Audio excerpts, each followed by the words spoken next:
ناظرین، اقتدار کا کھیل موت کا کھیل بھی ہوتا ہے۔ کب کس وقت حکمرانی گلے کا پھندا بن جائے، اقتدار کی غلام گردش موت کی وادی بن جائے، پتہ ہی نہیں چلتا۔ اور خبر اس وقت ہوتی ہے جب کسی قاتل کی چلائی ہوئی گولی جسم میں پیوست ہو چکی ہوتی ہے۔ گزشتہ روز ہیٹی کے صدر کو نامعلوم مسلح افراد نے گھر میں گھس کر قتل کر دیا۔ آج ان کے قتل میں ملوث 4 افراد کو بھی ایک پولیس مقابلے میں پار کر دیا گیا۔ ہیٹی کچھ عرصے سے سیاسی عدم استحکام کا شکار ہے۔ فروری میں ہی صدر موئنز نے اپنی زندگی کے حوالے سے کسی سازش کا ذکر کیا تھا۔ جوونل موئز کوئی پہلے سربراہ مملکت نہیں جنہیں اس طرح قتل کیا گیا۔ تاریخ ایسے واقعات سے بھری پڑی ہے جب سربراہان مملکت کسی قاتل کی گولی کا نشانہ بنے۔ امریکہ کے تو 4 صدور عہدہ صدارت کے دوران قتل کیے گئے۔ 1865 میں ابراہم لنکن کو قتل کیا گیا۔ 1881 میں جیمز گارفیلڈ کو قتل کیا گیا۔ 1901 میں ولیم میکلنی کو قتل کیا گیا اور 1963 میں جان ایف کینیڈی کا قتل ہوا۔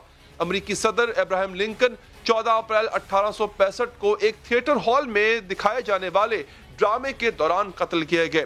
انہوں نے سیاہ فاموں کو ووٹ کا حق دینے جیسے انقلابی اقدامات کے 35ویں صدر جان ایف کینیڈی 22 نومبر 1963 کو ریاست ٹیکساس کے شہر ڈالاس میں قتل کیے گئے۔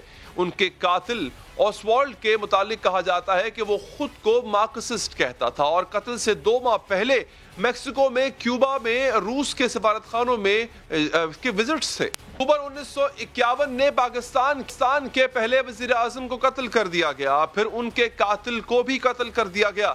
بعد میں قاتل کو مارنے والے پولیس افسر کو بھی قتل کر دیا گیا۔ پھر اس تمام معاملے کی تفتیش کرنے والا افسر حادثے کا شکار ہو کر مارا گیا۔ تمام دستاویزات جل گئیں، عدالت سے مقدمے کی فائل بھی غائب ہو گئی۔ 69 سال بیت گئے ہیں، اس قتل کا کیس آج بھی حل نہیں۔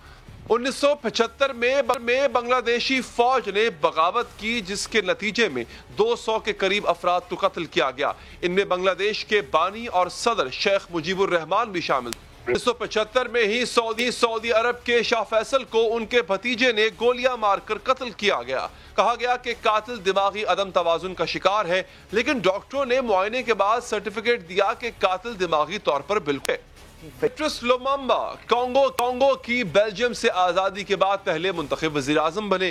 انہیں CIA نے ایک فورینسک اسکواڈ کے ذریعے قتل کرا دیا۔ پیٹرس کے قتل پر لکھی گئی کتاب ہے ڈیتھ ان دا کانگو۔ اس میں ذرائع کے حوالے سے لکھا گیا ہے کہ امریکی صدر آئزن ہاور نے پیٹرس کے قتل کا حکم دیا۔ اکتوبر 1981 میں مصر کے صدر انور السادات کو اس وقت قتل کیا گیا جب وہ ایک فوجی پریڈ کا معائنہ کر رہے تھے۔ بتایا جاتا ہے کہ یہ قتل فوج میں شامل مصری اسلامی جہاد کے افراد نے کیا جو اسرائیل کے ساتھ سادات کے مذاکرات اور نظریاتی تنظیموں کے خلاف کریک ڈاؤن کے مخالف۔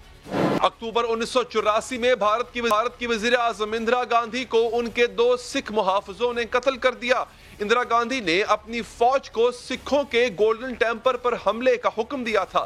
ان کا قاتل اسی حملے کا رد عمل قرار دیا گیا۔ بعد میں اندرا گاندھی کے بیٹے راجیو گاندھی وزیر اعظم بنے۔ پھر 1991 میں تامل ٹائیگرز نے راجیو گاندھی کو بھی ایک خودکش حملے میں قتل کر دیا۔ راجیو گاندھی نے سری لنکا میں قیام امن کے لیے فورس بھیجی تھی اور ان کا قتل تامل ٹائیگرز کی انتقامی کا بتایا جاتا ہے۔ فروری 2005 میں لبنان کے سابق وزیر اعظم رفیق حریری ایک کار بم حملے میں قتل کیے گئے۔ ان کے قتل کے جرم میں حزب اللہ سے تعلق رکھنے والے رکن سلیم عیاش کو سزا سنائی گئی۔ 2007 میں پاکستان کے سابق وزیر اعظم بینظیر بھٹو کو بھی ایک خودکش دھماکے میں شہید کیا گیا۔ وہ راولپنڈی لیاقت باغ میں انتخابی جلسے سے تقریر کے بعد واپس جا رہی تھی جب قاتل نے اپنا کام